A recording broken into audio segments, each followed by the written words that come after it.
Hello! This is Yahweasel and the Stanley Parable crashed! And a close. And it won't close. Great. Okay, so apparently the main trick to playing the Stanley Parable is making it not crash constantly. Not really sure. I hope begin the game means continue the game.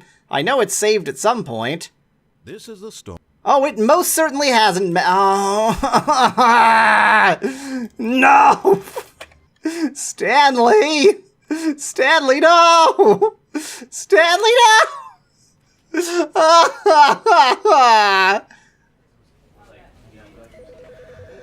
Well, since we're here anyway, Kevan Brighting in chat suggested I click on door 430 5 times. It's an achievement, but also very entertaining, so you should do it. Well, there's door 430. Co-workers were gone. What could it mean? Stanley decided to go to the meeting room. Perhaps he had simply missed a memo. Oh, please. Are you really just doing this for the achievement? Click a door 5 times. Is that all that you think an achievement is worth? Yep. No. I can't just give these merits away for such little effort. A measly 5 clicks. Now, suppose you were to click the door 20 times. I would say that's the kind of effort that warrants recognition. Still clicking. I have to say, I'm still not feeling the satisfaction of witnessing true effort for a noble cause. Nope. Perhaps 50 clicks will do it. Yes, it won't. Almost certainly 50 clicks. Okay, let's repeat our previous success. Vzz. Literally the second I said vzz.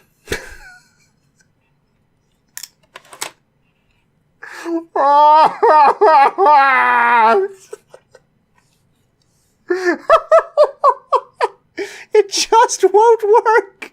It just won't. It's just screwed. Nope.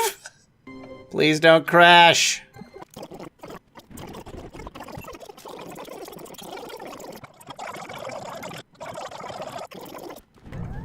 Welcome to the crashiest game. Well, now I'm never going to get a chance to jump down to that walkway. Main character dying. No! If only I jumped down to the walkway when I had the chance. Just need to get you home as soon as possible before the narrative. My assumption is that this game is fairly short, but very full of choices, so you have to play it many, many times to really experience it.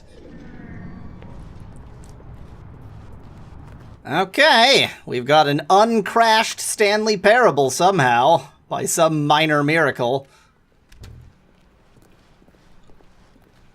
This was the door it wanted me to go in.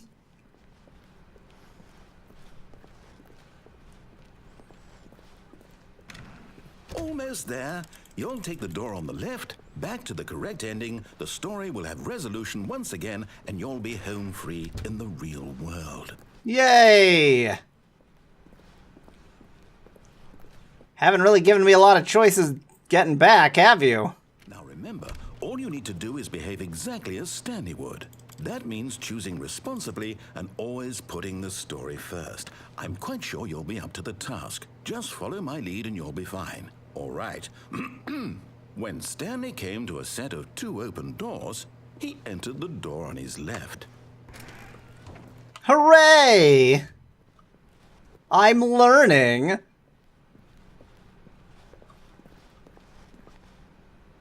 Yet there was not a single person here either.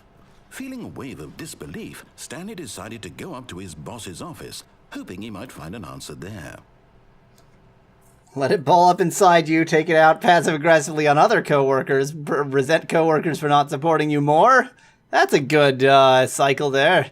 Using slides to assure employees that everything's okay. Make sure the slide has a slick blue graphic in the header. Yup, throw some bevel on all the text. This will ensure a calm and productive work environment. Yay! We're all unique.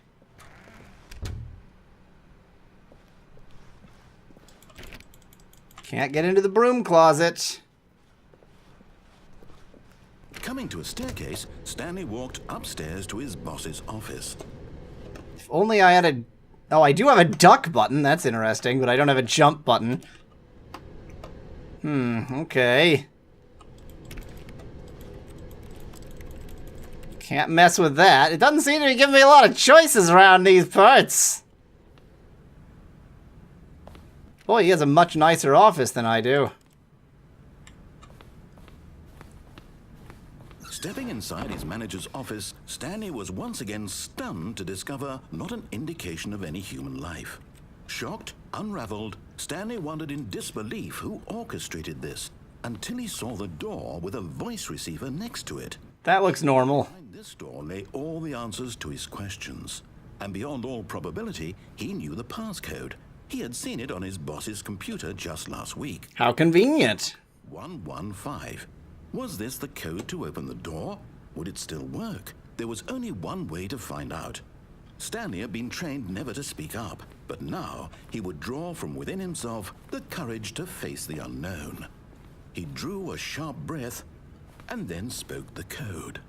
Don't seem to have any other option.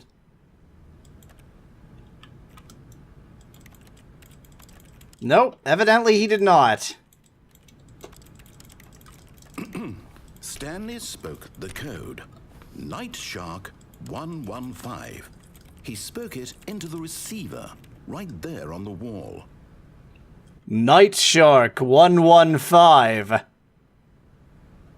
was really hoping it might have, Is there a problem? You didn't mishear me, did you? might have some, Speak the code into the receiver. Otherwise, we can't get on with the story. This is a crucial step. I don't have a microphone. Night Shark 115. Fine, you're not gonna do it, but you know what? It's pretty humiliating to bring you this far, only for you to suddenly decide you have better things to do. I asked you for this one single thing, for your respect. The kind of respect Stanley shows for his choices. He knows what it means to take a story seriously. If you didn't want to see what I had to show you, then why did you come here? You had a choice, you know. You could have gone through the door on the right. You could have done whatever the hell you wanted over there. Why did you come this way? Speak. Say something to me. Explain yourself, you coward.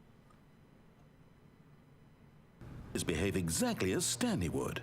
That means choosing responsibility. Okay, so it gave me no choices through the door on the left. You'll be up to the task. Just follow my lead and you'll be fine. Okay.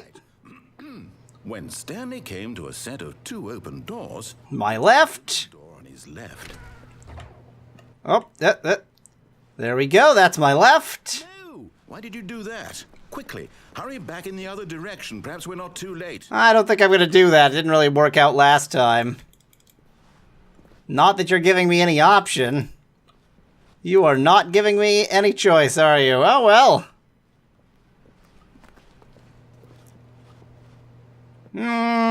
Just going to go back. Nope, nothing changes. Okay. Fine, for lack of anything better to do.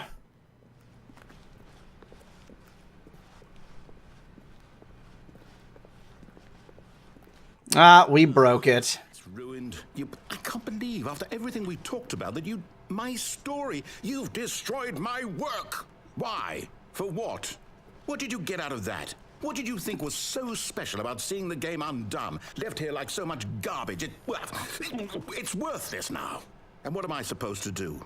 Even if there were a way to continue, would it be worth it? To know that my story is now incorrect? How can I go back to that? I can't erase that knowledge. I'll have to live with it forever, reliving its impossibility forever. I couldn't live that way. Is it better to shut the game down entirely? To willingly destroy all of my work? Yes.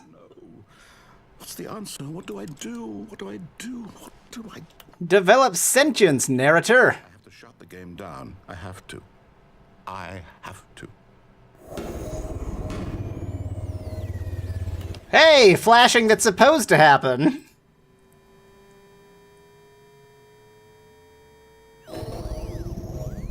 I really expected the game to close. Okay. I'm here. I'm still here. Here in this pile of rubbish. With you. You, who thought you were so clever. Didn't I, though? My entire game is destroyed. It was the only thing in the world that was mine, and you've run it into the ground. What, did you think that would be funny? You just had to see? Didn't I impress upon you how important it was to be like Stanley? Well, really, it's just that there was the only direction that had a plot. Understands that if I say to do something, there's a damn good reason for it. That thought hadn't even occurred to you, had it? Actually, what occurred to me is that I needed to ignore you in order to make the plot progress, but whatever. Oh, my story. If you'd just gone through the door on the left, you would have seen it. There was a whole underground facility. You would have destroyed it and been victorious. It's Zork?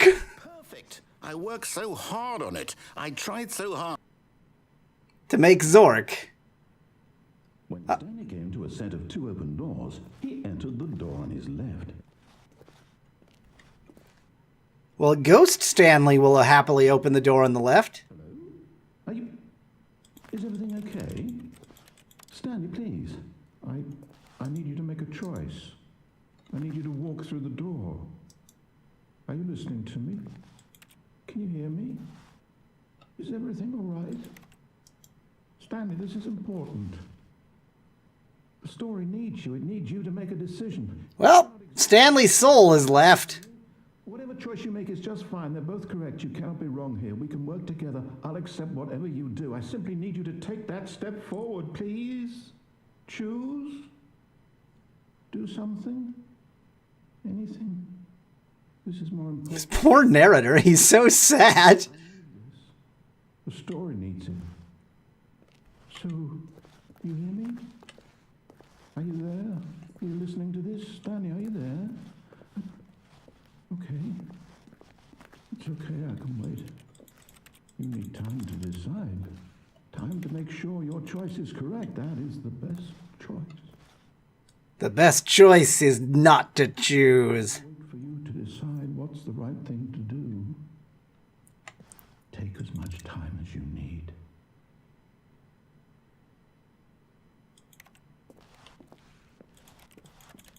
So, something's happening. Okay.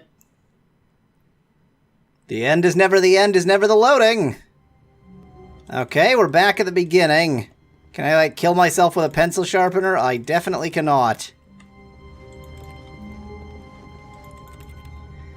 Okay, let's be compliant, Stanley. Let's be super compliant, Stanley. When Stanley came to a set of 2 open doors... Didn't I do that quickly?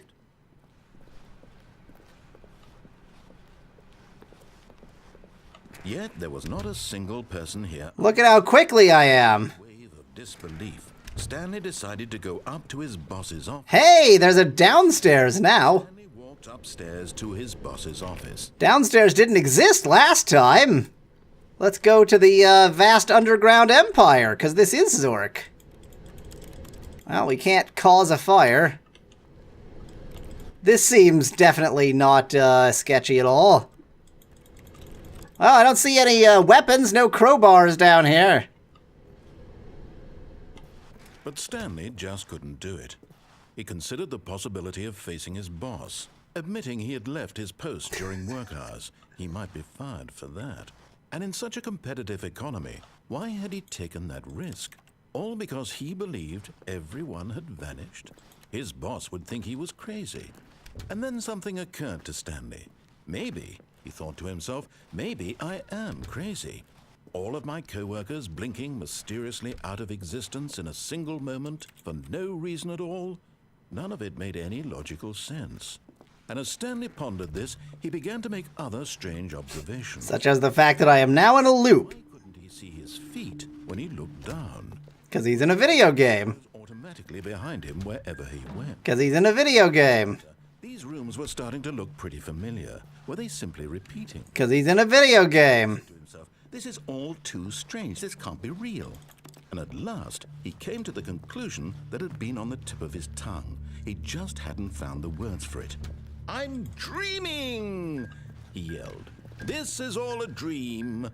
Oh, what a relief Stanley felt to have finally found an answer, an explanation. His co-workers weren't actually gone. He wasn't going to lose his job. He wasn't crazy after all. And he thought to himself, I suppose I'll wake up soon. I'll have to go back to my boring real-life job pushing buttons. I may as well enjoy this while I'm still lucid. So, he imagined himself flying and began to gently float above the ground. So, actually am dreaming. Soaring through space on a magical starfield, and it too appeared. Yay! Fun. and Stanley marveled that he had still not woken up. How was he remaining so lucid? And then perhaps the strangest question of them all entered Stanley's head. One he was amazed he hadn't asked himself sooner. Why is there a voice in my head dictating everything that I'm doing and thinking? 'Cause it's your job! The voice was describing itself being considered by Stanley, who found it particularly strange. I'm dreaming about a voice describing me, thinking about how it's describing my thoughts, he thought. And while he thought it all very odd and wondered if this voice spoke to all people in their dreams, the truth was that, of course, this was not a dream. It's a video game. It's like a dream. Deceiving himself, believing that if he's asleep, he doesn't have to take responsibility for himself. Stanley is as awake right now as he's ever been in his life. So not at all, since he's a character. These words was quite a shock to Stanley. After all, he knew for certain, beyond a doubt, that this was in fact a dream. Did the voice not see him float and make the magical stars just a moment ago? How else would the voice explain all that? This voice was a part of himself too. Surely, if he could just... He would prove it. He would prove that he was in control, that this was a dream. Great. So he closed his eyes gently, and he invited himself to wake up. He felt the cool weight of the blanket on his skin, the press of the mattress on his back, the fresh air of a world outside this one. Let me wake up, he thought to himself. I'm through with this dream. I wish it to be over. Let me go back to my job. Let me continue pushing the buttons. Please, it's all I want. The end. And my wife, and my job. All I want is my life exactly the way it's always been. My life is normal. I am normal. Everything will be fine. I am okay. The end. Nope. Stanley began screaming. Please, someone, wake me up. My name is Stanley. I have a boss. I have an office. I am real. Please, just someone tell me I am real. I must be real. I must be. Can anyone hear my voice? Who am I? Who am I? Nope, not real video game character. Now the end. Yes, the end. No. This is the story of a woman named Mariella. Oh, the beginning. But not of this story. Woke up on a day like any other. She arose, got dressed, gathered her belongings. Forgot the dream where she was Stanley. But on this particular day, her walk was interrupted by the body of a man who had stumbled through town talking and screaming to himself, and then collapsed dead on the sidewalk. And although she would soon turn to go call for an ambulance, for just a few brief moments, she considered the strange man. He was obviously crazy. This much she knew. Everyone knows. Of course, she was now hearing the voice in her head, so... She thought to herself how lucky she was to be normal. I am sane. I am in control of my mind. I know what is real and what isn't. It was comforting to think this. Until she realized it was being told to her by a man with a soothing British accent. The meeting she had scheduled for that day. The very important people whose impressions of her would have... Actually, no, it's more like the Atlantic accent. Her life. She had no time for this, so it was only a moment that she stood there, staring down at the body. And then she turned and ran. Yay! A winner is me!